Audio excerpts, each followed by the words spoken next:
Battlefield of Eternity, ladies. Game number 1. Washed up against Disgusting. Before we start into this, a little bit of housekeeping because something has happened in Division S and we need to talk about it real quickly. We're obviously going to pick that topic up in future matches as well. But one of the things that just happened, I think it was yesterday, is Go Next pulled out of Division S. So we currently have in Division S, instead of 8 teams, only 7 teams remaining. Go Next has not won a single map in the season so far. They played 3 matches and they're going to be removed from the league without replacement. Obviously, in the case of like fair play, you can't replace them with another team in this situation.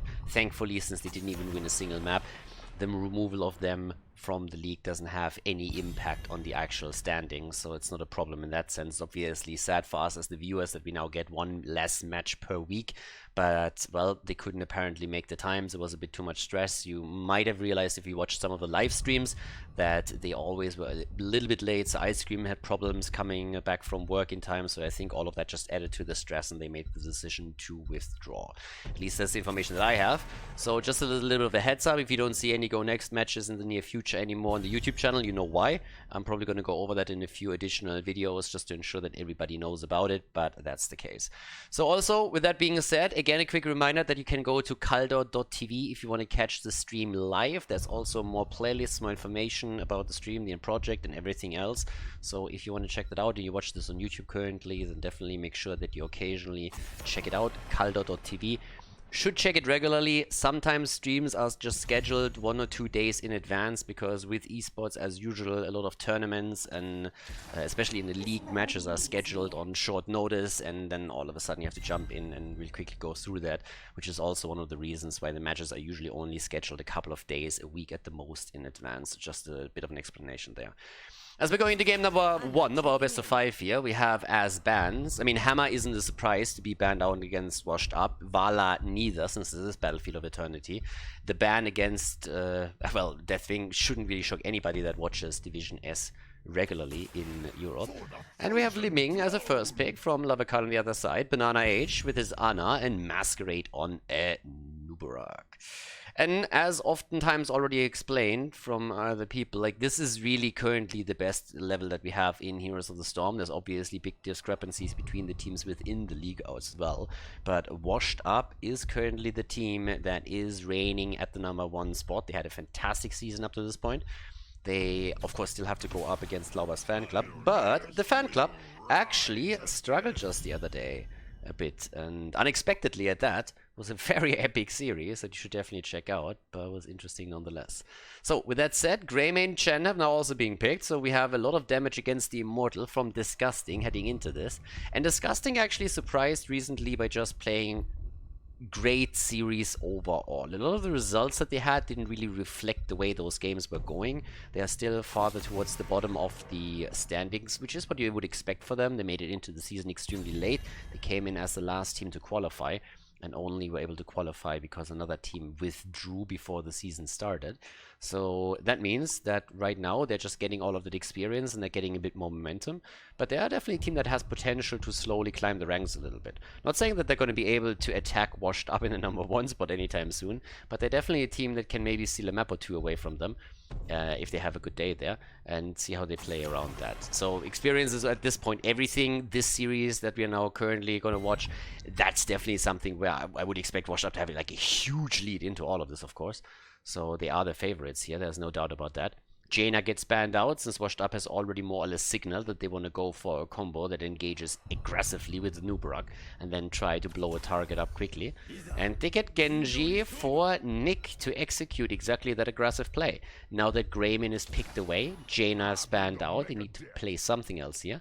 And we have Daquaza even with ETC for the side lane. So very late ETC pick actually. Normally a hero that on this map is picked very often, well, first of all extremely early, but oftentimes also banned out. But Disgusting didn't have any plans to head into that.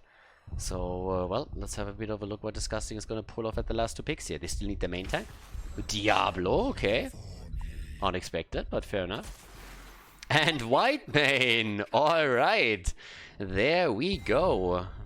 Also the Whitemane skin that I all of a sudden like ooh la la. So, Battlefield of Eternity. Let's see what we're gonna get for Hazuops. And then we can actually head into game number 1 of this best of 5 and check that out. So let's go. Let's go and get Gucci. Game number 1. Lunara. Rarely seen in Europe, but occasionally picked on Battlefield of Eternity. Let's jump straight in as we have Bambi picked as the last hero on the blue team side, heading into our first map of the best of 5 here Division S Europe. Game number 1, ladies! Time to shine. Washed up against Disgusting. And on the left side, the blue team. Hazorps on Lunara. We have Nick on Genji. Dequaza on ETC. Banana H on Ana. And Masquerade on Nubarak.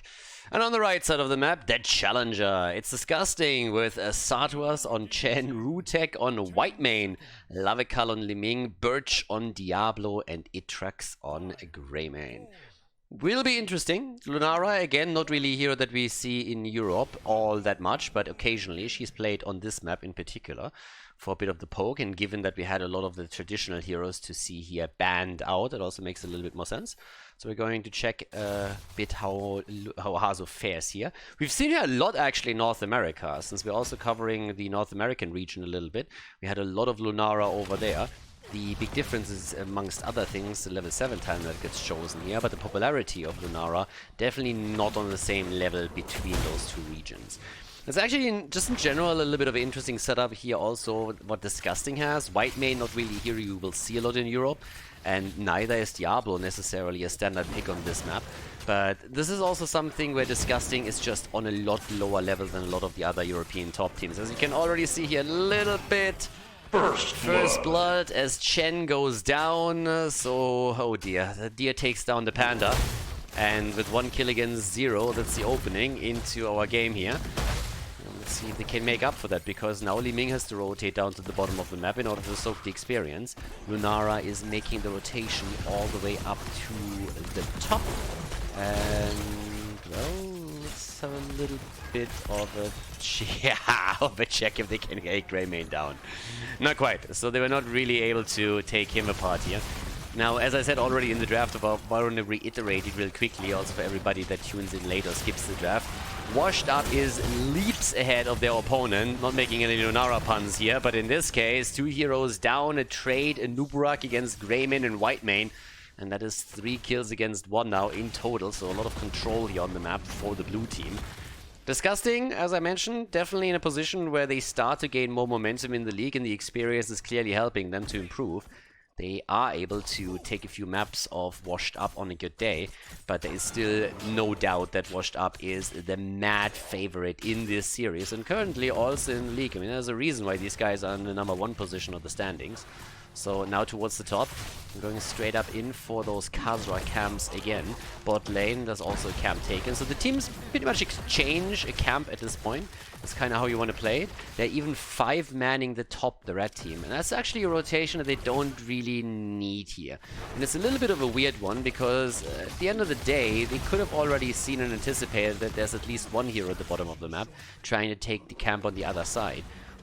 So it would have been a 4 vs 4 at most, but since Washed Up even dedicated 2 heroes to the bot lane camp, it was an easy camp to grab top side, with them still having the option to send 1 hero down to the bottom to grab the experience. So there is by now, through those kills and also through the rotation that I just mentioned, a small lead in experience for the team in blue, which is probably going to be a little bit exasperated when we're looking at objective #1.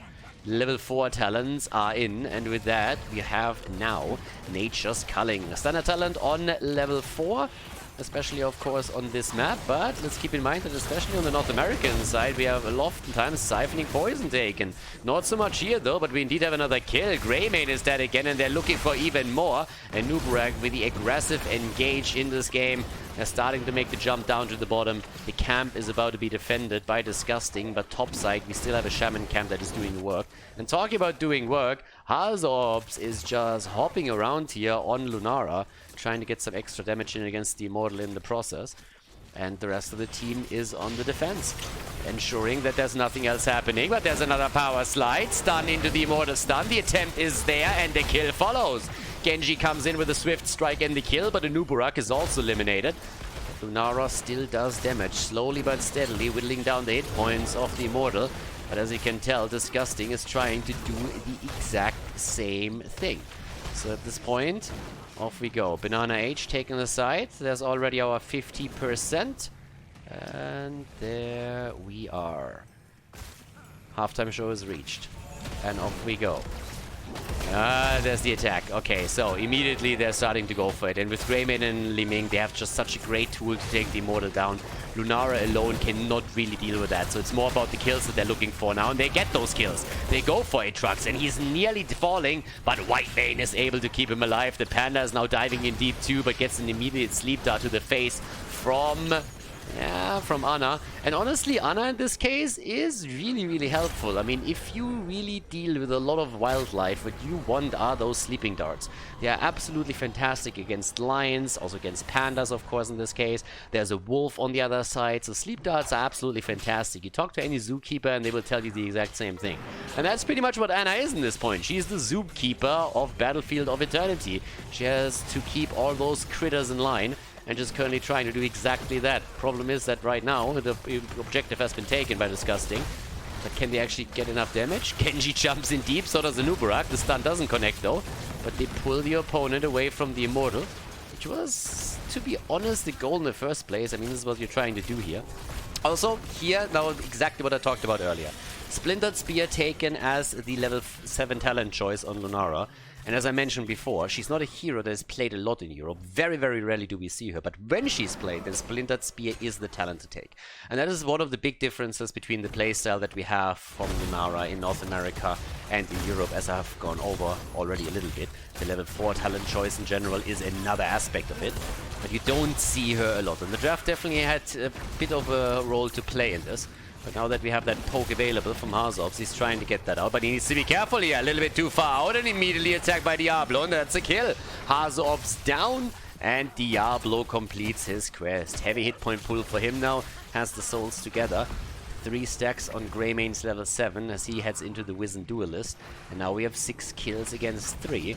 But the wall bot lane is open. And with Lunara out of the picture, Disgusting is attempting to dish out more damage against the structures. And if Greymane is at any point able to really move in deep with the Worgen form, that would be a fantastic setup for them. But here's the flank. They're trying to jump in and they're going for Whitemane, but Whitemane still in play. 6 kills against 3 and level 10 abilities are going to be the next big deal here. Immortal is already spawning again. Top lane is currently being attacked. And Quasar is already pushing this one out a little bit more. Soaking the experience, pushing that up. Likely going to head into stage dive here. I mean, honestly, both ults are... Actually, both ults are able to be picked here. I guess Li Ming is now in that situation where against the Mosh Pit she would like to go for the Wave of Force, but against the Nubarak she would probably prefer to go into Disintegrate to burn down the Cocoon as quickly as she can. So that would actually be a decent argument in favor of the Mosh Pit. There's not as many interrupts as you would think, given the hero choices, always assuming that Li Ming actually makes a push into Disintegrate. And yes, she does! Disintegrate, and immediately here comes the Mosh Pit. I guarantee you, if she does pick Wave of Force, he goes instead into Stage Dive. So really nice adjustment, both totally viable here, of course. He can play around both, but since she wants to hard counter the Nubarak ult, he goes into the Mosh Pit, has a much better chance to set a good one up. Here comes the Cocoon, already talking about it, and they're starting to make the play. Yeah, Whitemane with the ult, there comes the Triple Panda, they go for Dibbles, and he is down. The Lord of Terror is terrified, but they are able to get Genji as a counter kill. There's the Mosh Pit, there's the party. ETC gets taken down. Can they get the counter kills though? Is that the question? And at this point, it doesn't seem like it. The 2 camps taken bot and top side are doing serious damage, and both of those forts are under pressure. But Hazu and Lunara is at least able to get a kill against Greymane. Don't see that every day, that the deer takes down the wolf. Usually it's the other way around. And they're starting to pressure bot lane again. So far the champion has not been attacked, but the top fort has already fallen. Disgusting, I said it before, this team has potential, they're doing well here. They're going up against the #1 spot in the standings, and at least the map #1. They're doing a decent job in the early stages of the game. So right now, Disgusting doing what they can. And Washed Up trying to defend their own Immortal as Lunara is fighting on the left side to whittle down the opponent's hit point pool. It's a tall order. Again, they don't have a Greymane, they don't have a Vala here. All those heroes that you would usually expect here are currently not in the picking. That was a nice setup against Atrax though, and Greymane is in trouble. And Genji, yeah, C goes in for the kill and follows up together with Lunara against Chen, go for the double. And now they're turning down Whitemane. Whitemane is also there, a quick triple kill, and Washed Up shows up with their usual strength here and coordination. 11 kills against 5 now. 2 forts have been destroyed on the map. In terms of damage, we're looking at 21,000 for Li Ming, and Genji at 26k with Lunara on 25,000. The damage over time, they're definitely serving her well. The Immortal is now starting to rotate towards the top. Ana hasn't died yet. Shocking, I know. Neither has Li Ming though. Just highlighting that as well. And here we are. The Golden Snowflake. Lavakal has actually played a very decent Li Ming for the team now multiple times. To an extent with the team in later series has started to fall back on that hero in particular for him. Yeah, that combo attempt with the flank from Diablo did not work out at all, but they are still body blocking the Beetle, and oh my god, like they kicked that Buck's ass, I can tell you that much. Throwing the Ragdoll all over the map, whereas Genji has fallen now too. So that's 2 heroes down, which pretty much puts an end to the ambition of Washed Up to take down the 4 top side as well. So, disgusting, guys, they're fighting back into this. Again, it's pretty much an impressive series that we're seeing here from them. You have to put this in perspective. I mean, Washed Up is a team that has players in it that played in HGC, that have been competitive ever since this game existed. And then you see, on the other hand, Disgusting, who's pretty much a team of newcomers mostly. Yeah, nice move here. Really cleanse it out. But they just don't have that competitive experience. These players have partly been around for quite some time, but still never really on the level that we, for example, saw a Hazops or a Nick. And even Masquerade, Quasar, and Banana H are players that ever since HGC went down had a huge amount of experience. Even before that, played on a pretty high level. So this is a really interesting setup now. And I find it impressive how quickly Disgusting is actually adjusting. That being said, Washed Up is still the favorite here. And they have the kill lead now. So, despite the best efforts of Disgusting, Washed Up is still looking strong here. And now that Atrax is about to fall, if Genji gets the kill, that would be a good start for them to open up that bot lane. Maybe after all, a little bit more. They're making the play for the Panda. And that's the kill as the Panda is eliminated. Hazops is ensuring that at least one of those towers is down. Splintered Spear is helping out with the 2. And since they're now rotating, look for a second as if they're rotating towards the camp, but they decide to go through the lane at the bottom after all. Opening the gate up with the help of the camp and the minion wave that is just pushing in would definitely help for later on. So, yep, that's more or less a destroyed. Yeah, that tower's down too. The asset of Lunara is going to take that down. I was always a little bit suspicious of Bambi and his mom. You know, all this cutesiness that Disney pushes on us here. I never really believed that shit. It was just like, you know, too clean, too cute, too... yeah, nah. It's like now Bambi is showing her true colors. Like all that acid just spewing it around, totally toxic, corroding the structures, corroding the hit points of an Immortal. That makes a lot more sense to me. And I know technically Bambi is a guy. But honestly, who really believes that? Honestly, I didn't. When I came back, I was like, yeah, Bambi, right? And someone's like, well, Bambi's a guy, dude. Lunara can't be Bambi, he's a guy. And I was like, bullshit, Bambi is a girl. I watched that movie. Yeah, and then I looked it up and I was like, holy shit, he's actually correct. So guys, if you thought that Bambi's a girl, you learned something today. And if not, you can all think about, oh my god, this Khaldor guy has no idea what he's talking about. So, as we're jumping into our next team fight, that slow already is working out here. Whitemane with a quick ult. The problem is ETC. Oh my god, he nearly got that mosh pit off. But the insta interrupt. Genji wants the resets and he can't get any. Look at those hit points. They have nothing. They have absolutely nothing.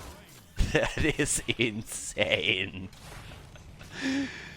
I feel a little bit bad for Washed Up. They did a lot of work here, but they couldn't get the kill. And now they might even lose Banana H if this continues. They have still a fort at the bottom of the map. That helps. Yeah, Fountain gets tapped too. That ETC mosh pit would have been an absolute hoot if you would have been able to land that. But Birch was a little bit too quick with the interrupt. So yeah, nicely done. Here we go again with the Thoughtwood Vines, and they just line up for that AoE. Seriously, they need to be a bit more careful. Lunara is currently having a field day here. We should already see her with top damage, and yes, indeed we do. 59,000. If you line up like this against her, then of course you are having some mad trouble. So, now that the Immortal is about to go down, that's a halftime show victory for Washed Up. Good for them. Level 16 talents are even more so important for them since they're going to fight for the next one. And the red team is actually very late to this one. This is one of those meh rotations where they're trying to take their camp, which kind of makes sense, but then at the same time you're delaying the aggression towards the Immortal and you give free experience or free hit points over to the opponents on the shield. So it was a bit of an move. Bit too late, bit too unclean, and that backfires, so that's a problem. Right now, with 16 talents in their hands and a big push towards the top lane, that Immortal is spotting a lot of shield points. I mean, that's 40%, roughly, 45. That could definitely hurt. 15 minutes in, it's not the end of the game yet, but that is definitely something that is going to hurt them a lot. So, yeah. In they come. And, well, let's have a little bit of a look how deep they can go with this. It's currently 16 versus 16 talents. We have a 5 versus 5. Epic Enter has been taken as a talent on level 16, so Nuburak is definitely now in a position where he can engage into this fight much more aggressively and can set this up. But as they're taking the top wall, they're not really looking for more here, and they don't really have to, honestly. Getting the keep would have been a mad bonus, but I think it's a little bit out of reach. They would have had to take a team fight, and they apparently didn't really want to. That's 50% damage on this one already as is. With the lead that they have in experience, they could theoretically just try to play the long con and aim for a level 20 advantage, but that's a bit of a stretch since we're still more than 2 levels away from it. Camps are more important right now. Masquerade is already waiting right here, but up the top side, the Khaldor camp is already taken. So, yep, there we go. Masquerade gets stunned out for just a second. Keep the stun in mind. Doesn't turn around yet, but well, could. If he gets the epicenter connected right here, that would be the dream, but the mosh pit, oh my god! The double kill, the triple kill, and in they go. Yeah, that's another kill against, against Li Ming. And honestly, that should be the top keep. They can chase the Panda, but I don't really see a need to. If the Nuburak just dives in with the Beetles and they take the keep down, then they can take this very conveniently, which they should. Genji is actually taken down by Diablo. I don't even know why he was there in the first place. But now that they have the keep claimed, they can easily just move back and have a huge advantage on the macro level over their opponent when it comes to objective number 4. 70 kills against 10 now. Problem is that Genji is of course down for another 40 seconds. That's a little bit of an issue. But yeah, that was a really nice attempt here. And that mosh pit from the Equaza was just perfect. 3 heroes caught in it, and Li Ming not having an interrupt because she tried to counter the cocoon with this integrate instead of going into wave of force. Which was the reason why ETC was holding back his heroic ability choice in the first place, and it really panned out for them. It really works. So that was exactly why he made that choice. So well done by the Equaza here, as we had level 10 in for them. Genji is back another 8, but they're already losing hit points because, as you already guessed it, with the 5 versus 4, the one thing that Disgusting has to do is they need to capitalize on that advantage as much as they can. But Genji is back and he's already underway. Oh, stun into stun. Apocalypse YOLO'd out a little bit early. That didn't really do anything, and Aatrox is currently trying to commit Sudoku here. He's trying to trade into Banana H, but he can't. Ana is still alive. That in and of itself is insane. With a bit of help, they could have gotten the kill, and Greymane might not have died. Now it's a 5 versus 4, though, in favor of the blue team, and that's not the only problem that they're facing. Level 20 abilities are incredibly close, and just look at that bot lane push. 2 camps right here. 2 camps and the pressure with the rest of the team, as Lunara is just aiming in on the Immortal itself. So without Greymane, this keep is gone. 20 talents. I mean, it's just a foregone conclusion. And right now, they can fall back, get the rest of the Immortal, and then attack the core directly. It's a bad spot to be in for Disgusting. They had some really nice phases during the game, but now they are struggling. They're struggling a lot. So, up to the top, there's the Immortal. Halftime show has started. They're trying to claim the camp. But the Nuburak needs a bit of assistance, because now it's a 5 versus 5 again. And they actually let it slide. Alright, so they're instead just trying to go for the Immortal. And keep in mind that the lanes are pushing against the blue team, against the red team.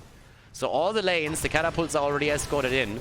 One catapult has started to home in on the core, and it's already nearly Winion time, but it's a single catapult. It shouldn't really do too much damage. One catapult alone. It's not going to be enough here.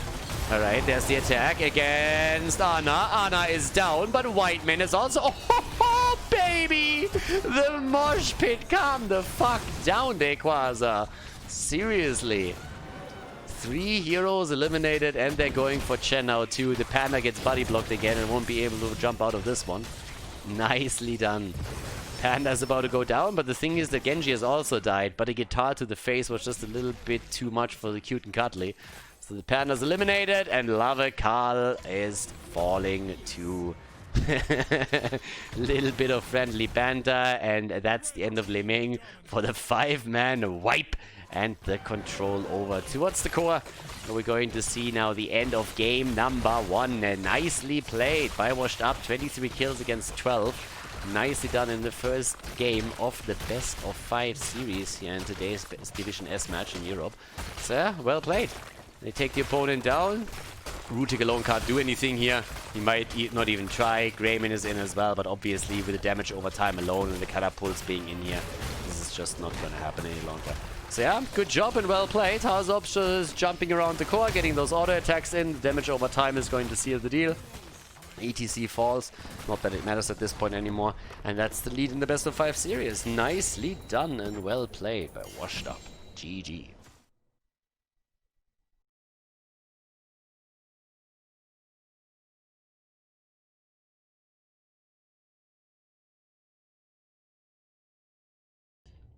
Game number 2, Infernal Shrines, ladies and gentlemen. Off we go. Second map, Washed Up. Again, the favorite in this series, but I still gotta give some credit to Disgusting. They played better, especially in the early game, than many would have expected.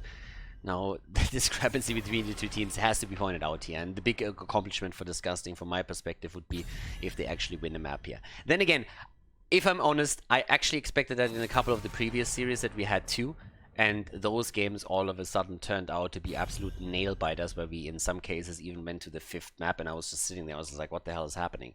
So I don't want to jump in too quickly. There are definitely a couple of moments when the huge favorites in the series are starting to stumble a little bit, and if the opponent can capitalize on that, it's of course a huge win here.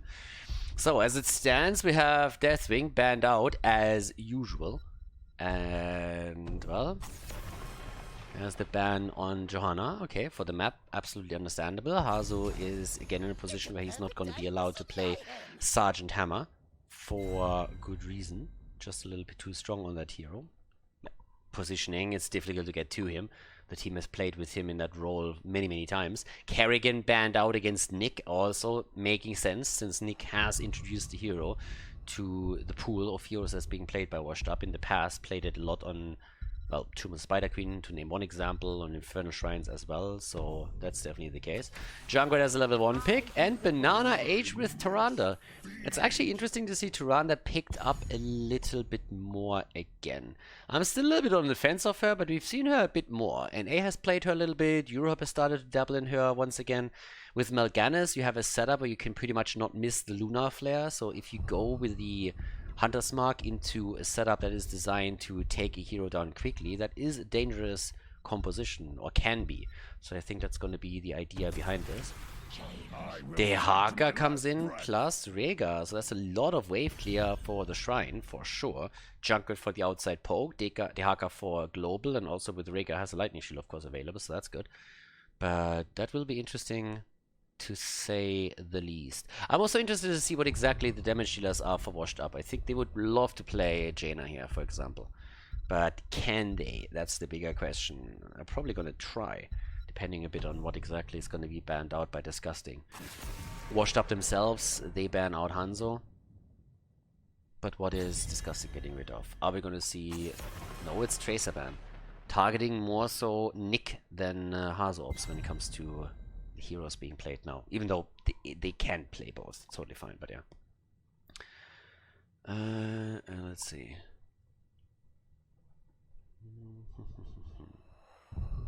Nah, it will honestly be interesting.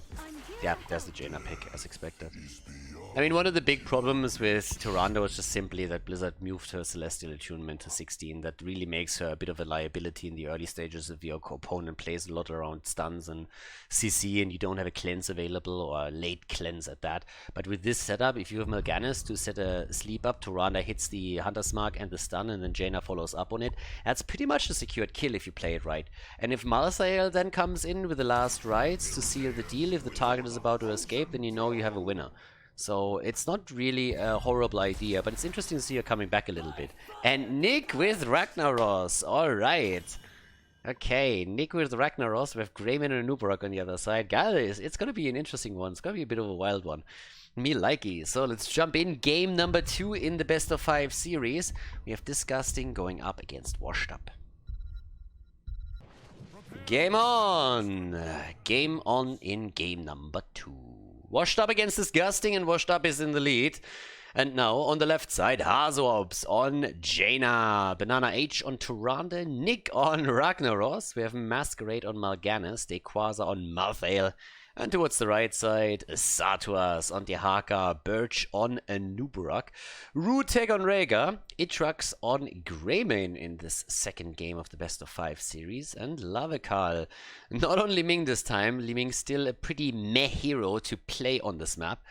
But instead we have Junkrat, which makes a lot more sense. Good outside poke from a shrine, and that's obviously worth quite a bit. So if you're in a situation where your teams are fighting over here, you have Junkrat on the outside somewhere, he can always start to take some of those minions down without having to expose himself too much to the opponent's team. But yeah, we've actually seen, I think in this season, one Li Ming even played on this map. If I'm not mistaken, it was by Laua's fan club. But I actually think they lost that map. But it's always one of these weird things. You just don't get a lot out of Li Ming on the map usually. You have, at least when you are thinking about hero pressure. So she normally is pretty much disregarded here. Other heroes just fit the bill a little bit better. I feel Ragnaros is going to be interesting because considering that... Oh, that's a nice setup. Oh, that's nearly a kill. Masquerade nearly moves out and gets pushed back in. But Junkrat is a little bit late on this one, and when it happens, it's not enough to take him down or push him back into the team. But that was an iffy start for the blue team, and Nubarak goes for the aggression again, and Hazorbs is immediately locked down. No way! Rhaegar is dead and Hazorbs survived. You're fucking with me, aren't you? Insane. Hazorbs playing with vision and therefore juking out Itrax on Greymane. Yeah, just using that little corner over here to play with vision and deny it to the opponent so that he can't make the final jump and take her down. But unbelievable. At first I thought it was already incredible that Masquerade survived in the first place, but then we see that little intermezzo. And with this we have not only a kill against Rhaegar, but also the survival of Jaina, which is even more surprising. So yeah, nicely played. Washed Up walks away with 1 kill against 0, but that was incredible. It's gonna be a very interesting game, I want to say, though, with level 10 abilities, because with Baby Ragnaros in play, good stun, and a kill. Greymane dead. Yeah, but what I want to say now, for like a minute, we could actually see Lava Wave here. We have a global on the other side, and they already have a side laner. They also have a lot of tools where they can follow up on stuns. So both ults are absolutely possible here. The normal ult in competitive to take in pretty much any scenario is Sulfura Smash, because once that you have stacked stuns, Sulfura Smash is pretty much a guaranteed kill if you play it properly with the remaining heroes. But they have already a lot of heroes here in that arsenal that can really follow up on stuns and dish out that direct damage.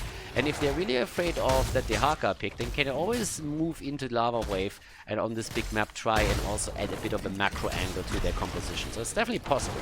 So Nick will have the choice to go into either of those ults in the later stages of the game. Right now, though, he has more of an issue at his hand because he's getting ganked heavily, and this time there is just no escape. I mean, at some point, all the luck and all the skill that they have is just used up, and that's a quick kill against Ragnaros, so he goes down. First one on the blue team to die, and the red team is opening up with the Shrine. But now that we have level 4 abilities in for both sides, it should still become quite interesting to see if the blue team can really get those kills that they're hoping for. Masquerade with the lead, Tyrande with the follow-up, Jaina and Malthael with the finish. So there's a little bit of a chance for them to make those plays. And we'll find out if they can actually pull those off. Equaza already poking away here. Down here, Masquerade and Banana H is both starting to make their wave in. And off we go. Big lead for the red team. Big lead for them.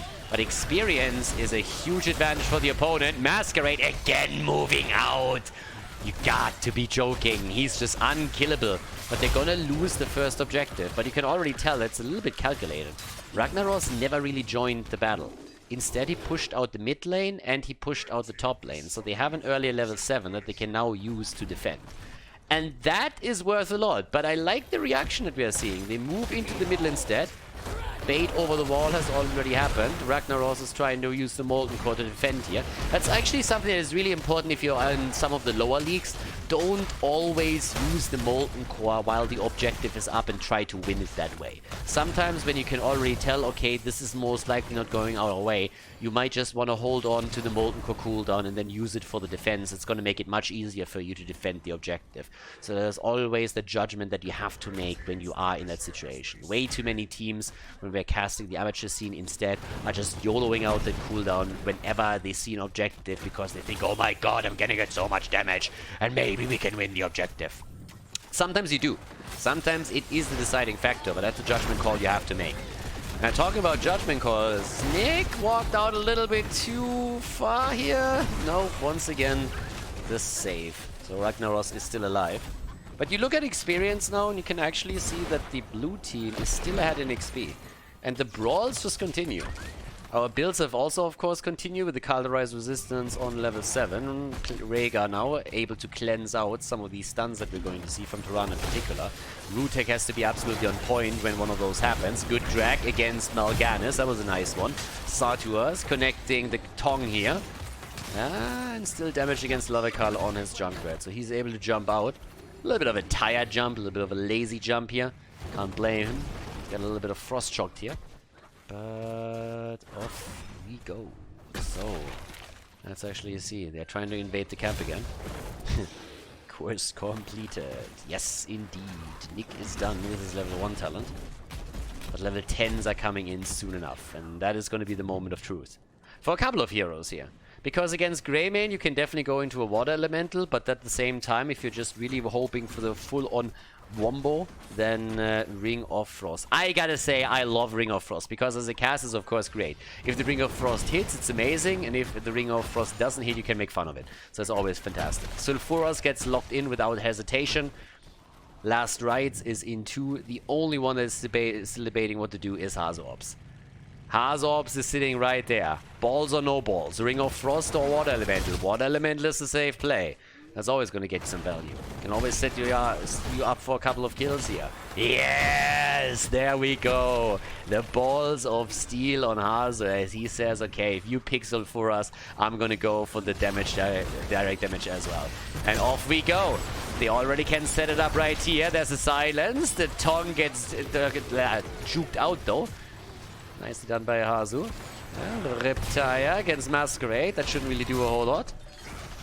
They didn't actually use a lot of their ults. I'm a little bit surprised. Yeah, they're actually easily chilling here. I am very surprised. In that fight, I expected them to start YOLOing the R buttons. But we don't have any of that. So off we go. Shrine is activating. They stole the camp away at the top right. That, of course, is still active to an extent.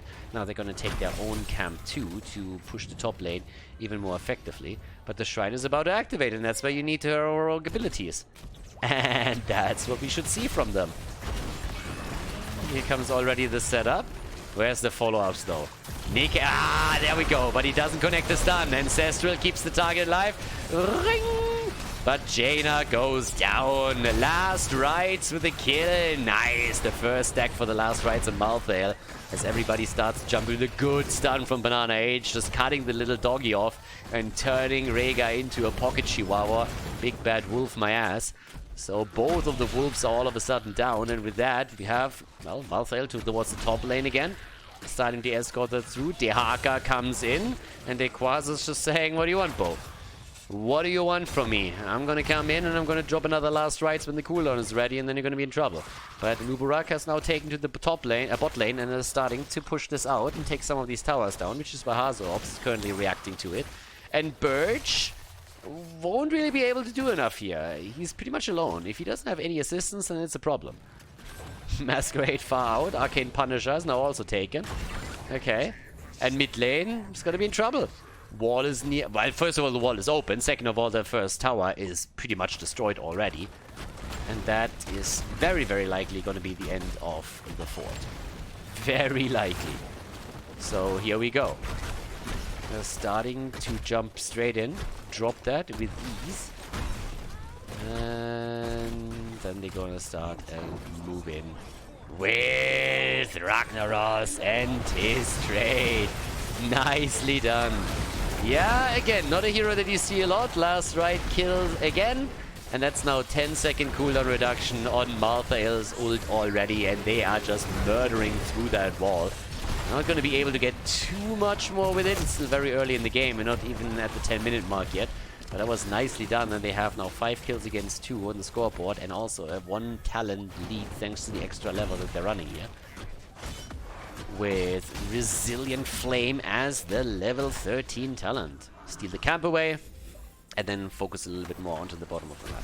So a lot of control in the hands of Washed Up now.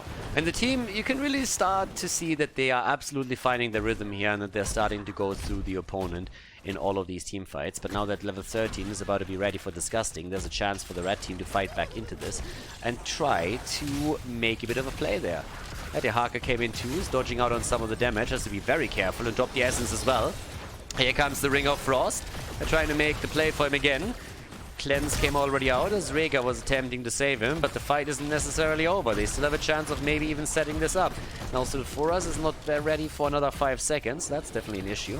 But the last right's obviously something to be considered as well. The problem is that Malthael isn't even here, because Malthael is at the top lane, putting in more and more enormous pressure onto that fort, and will likely take that down. That's something that Washed Up has to consider when they're debating taking this fight or not. But guess who's coming from the top lane? Already we have Malthael coming in. Oh, Sulfuras! And that's another stack for Malthael. 15-second cooldown reduction now on his heroic. Nice, nice, nice. And they're gonna get the kill against the Haka too. He used his essence already earlier, so he has no chance of making this work. I don't think there's going to be a counter kill against Nick. There's a nice stun, but that fort is already outside the range. And let's not forget that there's even more pressure in the middle of the map, as the keep is already taking damage. So Nuburak is the one to move back and defend it, which obviously means that they're opening up the bot lane and giving Washed Up an opportunity to take another fort down here. And this is exactly what they're now trying to do. Top lane also, Quasar aiming more and more for that fort. He wants that drop. And 16 talents, any second now. 8 kills against 2. This is a little bit more what we expected from Washed Up against Disgusting. This is a game where they have a lot of control here. And I once again have to highlight that there is a big discrepancy in skill level between the two teams here. But Disgusting still finding the rhythm, and I'm honestly interested to see where they're gonna end up at the end of the season. Now, with Go Next pretty much disbanding, or well, maybe not necessarily disbanding, but just withdrawing from the league, there's obviously one less team that you could possibly beat, especially in Disgusting's position. It's a little bit odd because Go Next has proven to be one of the weaker teams so far this season. They played 3 matches and didn't win a single map, so that's out there. But well, as it stands, we now have top lane about to be dropped in the second map. Yep, the fort is gone and the objective is up. And without level 16 talents, the red team just can't do jack shit. Can't go in and fight this one right now. Have to be careful with this. Malthael is currently sitting extremely safe here on his mount, which is something that you should probably incorporate in your own play a little bit as well. If you are in an unsafe position, staying on the mount, not even attacking, is always a good move. The drag, the inevitable end, saving him, but the kill against Ragnaros. There's the setup and the Ring of Frost with a double kill. What a perfect combo here. The setup from Masquerade, Hazop comes in, and he drops the Ring of Frost. They Quasar on the move back, but he wants the last rights, and he doesn't get the kill. Close call, but 80 hit points were still remaining for Greymane. He needs to move back here, but that kill did not come through. They still get the Haka. That's worth quite a bit. And with 16 stacks already for the blue team, Hazops is now an easy time at the top lane to get this one. So we have, again, a Nubarak with level 16 talent. Epicenter. Or also Epic Enter, since you epically entered the backline of the opponent's team to prepare for a kill. Aptly named talent by Blizzard, as I said in the past. 16 talents also give us the synergy with Rhaegar's Totem. But yeah, they're 2 levels behind.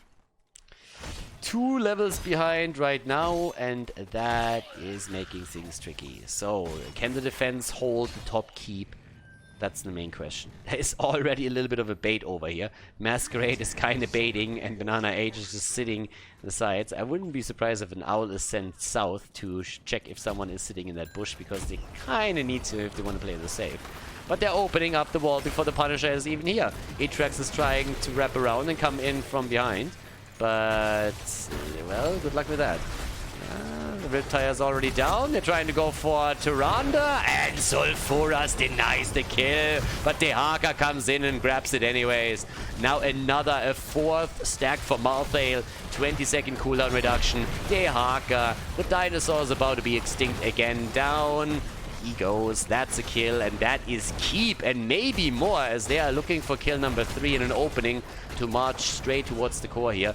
47,000 damage by Jaina. There's the setup against Atrax. Molten Core, baby! And the kill attempt against an Nubarak. And he is dead too. Nice! So yeah, with Atrax already being zoned out, they're still trying to go for core, but I don't think they can. They have done a lot of damage to the keep in the middle. If they had a Nubarak in their lineup, I'm pretty sure they would try and dive for it and let the beetles soak the damage. But as it stands, they can't really end the game, nor can they go for the second keep, but they are definitely opening up the map even more for themselves. And with level 20 about to be grabbed by Washed Up, they're also going to be looking at a massive, massive lead again in power spikes.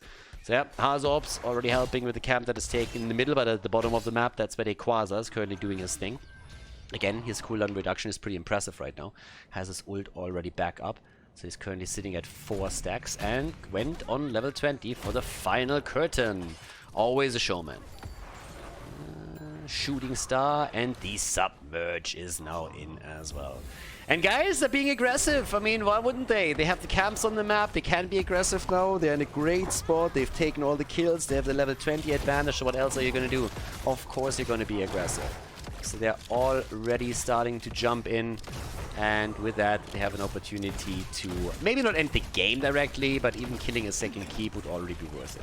So, yep, off we go. Yeah, there we go. And the Nubarak is dead again. Another quick kill against him. Riptire comes out. There's self-ancestral on the little doggy, but the keep is gone. I mean, that one's a given.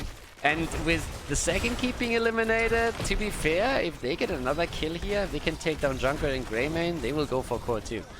And they are already looking for exactly that kill. Ring! And ding. So Greymane is down, and that opens the core up for all kinds of shenanigans. Now, not necessarily ending the game yet. Still, Junkrat is around. So you need to be careful with this, but the final curtain is on the ground. And guess who has his ult back up? Exactly. It is Malthael. So if just someone drops a little bit low, he's going to go in for another kill to get stack number 6. But the core is already starting to fall. Malthael, on the other hand, is also about to fall. He's nearly taken down here. Gets the last rights through. That's damage. Dehaka is also down. And here comes Ragnaros. Baby Rag is at it again. And Nubarak, he came, he saw, and he died. Veni Vidi BG.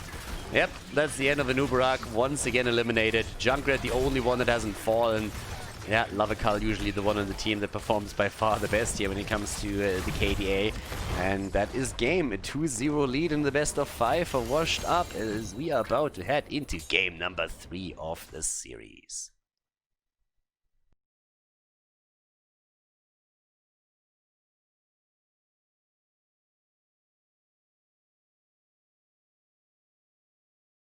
Game number 3, everybody! Washed Up against Disgusting. And you could argue that's a little bit disgusting how good Washed Up is. the number 1 against the number 7 in the standings right now. And I actually looked it up. Washed Up has only dropped a single map so far in this season. They had 3 matches, and they are currently, in terms of maps, 9-0. Sorry, 9-1. Whereas Disgusting has played 3 matches, they lost all 3 of them, and they won 2 maps so far in the season. So I still stand by what I said. They are actually impressive considering the circumstances and how quickly they start adapting to Division S, but obviously they're not in a position where they can really threaten Washed Up here. But that's experience for them that they can take then to learn and prepare for teams that are a little bit closer to their own standings, and then maybe win a few additional maps or even matches there. So this for them is a really good training environment, and if they can take a map with maybe a bit of a cheesy strategy at some point or a good opening, there's a bit of luck there, then that would already mean a lot to them. Map wins are important. It's not only about match wins. Everybody is only talking about how many matches were won, but it depends a whole lot on how many maps you dropped in the process, or how many maps you won even if you lose the series at the end. That is, with only 7 teams in the league, a huge deal and an incredibly important factor. Now that we have Sky Temple, Globals of course, again important. Lavakal's Liming, Junkrat gets banned out. Oh, Abatha! Okay, that's when the alarm bells start ringing. Are we going to see some Samuro action together with that, or what's going to happen here? Abatha Samuro was something that at the end of HGC was played a couple of times, and it can be incredibly cancerous. Like, it's total cancer when it's played correctly. But also we have Auriel and Vala, and even more alarm bells are now ringing for me, because that is part of the good old Fnatic McDonald's strategy, where you just draft a 4-man that is nearly unkillable and they'll barrel through the bot lane, whereas one hero soaks 2 lanes. So there's a couple of ways that this draft can go right now. This is going to get wild. We've pretty much seen nothing yet, but there's so many possibilities in how you can play this now. From the perspective of Disgusting, okay, Lucio and Muradin. That's interesting. Muradin alone is incredibly strong together with Abatha, and Lucio, when played correctly, is also extremely strong with Abatha, with the symbiote. And that's something that we've especially seen from Crystal Gaming, of course. I mean, the Lucio play over there is so strong that the hero gets banned out even without Abatha. Illida now gets banned, so that eliminates at least one option. Vikings are banned out too, so Hazu can't go for any kind of shenanigans play here. What's interesting though is that Disgusting could still draft something like Greymane, which I would really like to see, because a Greymane pick here would be fantastic for Disgusting. Since with Lucio, they could really help Greymane to rotate between the lanes, and with Abatha or even a double Greymane, they could take down structures quickly. And here's the 4-man. This is exactly what I talked about. This is one of the reasons why I personally could have seen Zarya banned out. There's Zul. Guess what Zul's going to do? Zul is going to be the one hero that I just pointed out that rotates between the lanes for experience. So they're now going to draft another strong frontliner, and in Fnatic's strategy that was actually Chen, and then they can focus on one lane and try to bury that lane from start to finish, especially before level 10 when Abatha doesn't have his combo yet. So that's going to be pretty insane. Disgusting. What do you have? Greymane? Greymane. Greymane and Thrall. The setup isn't horrible, but I think they're going to lose heavily to Washed Up once they are barreling down the bot lane. But I like the idea of going for a Lucio composition with Greymane if you're trying to rotate around the opponent, and if you have Abatha, you can side soak with him, and also you have a nice setup there. Okay, Uther is taken for that particular position now, so they can play him. In this case, I actually like him. Usually not a big fan of this Uther main tank shenanigans, but this, again, this combo, as I said, it counters a lot of the aspects that Disgusting has now. And that's game 3. So it's going to be a wild one. Let's jump straight in. Sky Temple is map number 3 in this best of 5 series. Off we go. Game number 3. And, well, what can we expect here? We can expect a rotation from Zul between 2 lanes, a 4-man that aggressively pushes structures for Washed Up, currently playing this out with Hazobs on Zarya. We have Nick on Vala, Banana H on Auriel, Masquerade on Zul, and Dequaza on Uther. And on the right side of the map, Disgusting, trying to play probably a strategy that more so plays around the opponent, with Sartuos on Thrall, Rutek on Lucio, Itrax on Greymane, Lavakal on Abatha, and we have Birch on Muradin. Okay, so off we go. Let's have a bit of a look how this works out. Who has the better pressure here? And Vala, in this case, going again for Hot Pursuit on level 1. The teams are actually fighting here. Nice stun setup. Nick Gets just barely out of harm's way with a quick vault here, but they're already trying to lock the targets down. Keep in mind, they have a double support setup with this, plus Zarya, which is highly important here with her Feel the Heat, because she can literally just give herself the shield and then move into the tower range to get some additional pressure here. And there's our 4-man, as predicted in the draft early on, and Zul, guess what he's doing? Exactly, he's rotating. And Lucio is already low. Lucio's already low, and they're doing exactly what I said. The double is pretty much a triple support. With Vala, they're murdering Greymane, and now they're just going for it. Honestly, I personally am asking myself if it wouldn't be better for Disgusting just simply try and get some counter pressure going with Greymane somewhere else on the map. But this is how you exploit a bad Abathur draft. Well, bad is maybe the wrong word, because it's not necessarily a bad draft. The idea behind it is actually something that can work out, but it was a bit too telegraphed, and they countered it perfectly. Just look at this. There's so much early game CC, there's so much early game sustain, and they just keep Nick alive. Nick is an insane player, and he just capitalizes on all of the assistance that he currently gets by dishing out insane damage. They get the counter kill against Zarya though, and that's actually great for them.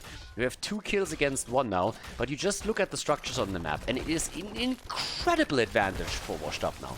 It's absolutely incredible. They have the entire top lane already taken. They're going even nearly for another kill, focusing on Muradin here. But as you can see, there's more and more hits coming. This is a 4 versus 3 now. The Quasar might even fall. Zul is still rotating amongst all of this, but Hazorps comes back in, and with Zarya now, they have a 4 versus 4, and everybody is low on the opponent's team. Nick nearly gets the kill in against Greymane, who was trying to move back here.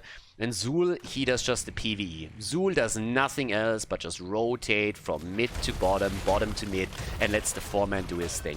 This is exactly what this setup is supposed to do. And of course, once you have level 10, Disgusting has a very strong lineup. They have a symbiote that can assist Muradin a lot. It can be fantastic for Greymane, it can be good for Lucio, and it's also going to help with the copy on Greymane himself and with a lot of the rotational play that they can execute thanks to Lucio's speed boost. But if you never really make it to level 10 on eye level with your opponent, then you're going to be in trouble. There's a 5-man invade already on the Siege Giant camp, so this one is going to be stolen away, which means that there will be no momentum for Disgusting on the bot lane either. With the top fort already gone, they can of course focus on other structures now, and we have temples activating in just a couple of seconds. I mean, they're already moving in here at the side. They're trying to stun against Muradin. They didn't get it this time, but here comes Zarya with Feel the Heat. The attack from the side, everybody is jumping in. Abathur is attempting to help out, but Muradin is nearly falling, and they're trying to focus on Greymane now. Oriel is also about to fall. They might even get the kill here, but they don't. Greymane dies first, and that's another kill as Thrall dies too, and level 7 talents are close. The Trolling Thunder for Thrall in this case. Actually not quite sure if I agree in this case with their talent choice. Now that it got buffed, it's definitely a worthy talent to be taken. We talked about this a bit, especially in Battlefield of Eternity. But in this case, especially with these lineups, you're not really going to end up in a situation where you're going to get the most out of it, I feel. So for this particular situation, I think a different level 1 choice would have been good for them. The Quasar commit Sudoku, but at least they get the fort here. Oh my god, seriously? Even that kill is denied to them. So now it's level 7, 5 kills against 1. And ladies and gentlemen, that is the power of having an incredible strong 4-man and a rotating siege hero against an Abathur composition. Exactly that. So that's the big problem. Right now, it's difficult for Disgusting to do anything about it, as you've already seen previously. They couldn't defend the top lane, even though they tried with 4 heroes, but they just can't do anything against this lineup, at least not this early on. So it's a really tricky spot. And of course, on top of that, a big part is that just on the mechanical level, the blue team is superior. That doesn't make their cause any easier. But Washed Up reacted very, very quickly in the draft and did exactly what they needed to do. And there was a nice attempt with the Vikings, but I would have preferred that Zarya ban, as I already mentioned previously. So now we have another 2 heroes taken down with Lucio and Greymane eliminated and every single fort down. You can just look at the map and you already know what's happening here. 7 kills against 1, nearly level 10, and they're going for boss now. This is a bit of a variation of what Fnatic did back in the days. It's not quite as extreme, but it's still reminiscent of what we had back then from the boys at BlizzCon. But if you... Actually, there was a mid-season brawl when they played this. But if you look at this lineup right now, we have the entire fort, like all the outer rings are destroyed on the blue team's, on the red team side. Every single fort is down. Which means, of course, that now when you go for the objective, you're gonna get way more damage in and start to target the opponent's keeps. Level 10 abilities are in and the red team can't fight here. I mean, no matter where you think you are, you can't fight. Actually, in the mid lane we had a 1 versus 1 situation and Thrall actually won that against Zul, so good for him. But Greymane has died down here at the bottom of the map and they are pulling through with the boss. So that's exactly what we're seeing here. Starting to go straight through and try and take that down. Yeah, times have changed a little bit, but the spirit of Fnatic's McDonald's strategy is still there. Back then played, of course, with Dehaka and with Chen, but still quite powerful. But some of the core elements are definitely recognized in this setup here. 6 minutes into the game and they're already going for keep. The exact way that they need to go for that. So there we go. Yep, off we have it. Bam, there's the stun. Atrax gets also eliminated again. And with this, we have 10 kills against 2 now. We're currently looking at an insane damage output from Vala in particular. And they're going already for core. The death timers are incredibly low though, so you need to be careful when you're trying to go for core here. But as you can imagine, with Abathar not even having his ult ready, nobody having his ult, that's the big problem here. So this is what this strategy hinges on, and well, they played well. Washed Up plays it nicely. Fnatic back then led the way, and Washed Up plays exactly the same momentum train. GG and well played, and a nice finish to the best of 5 series here as Washed Up takes the W.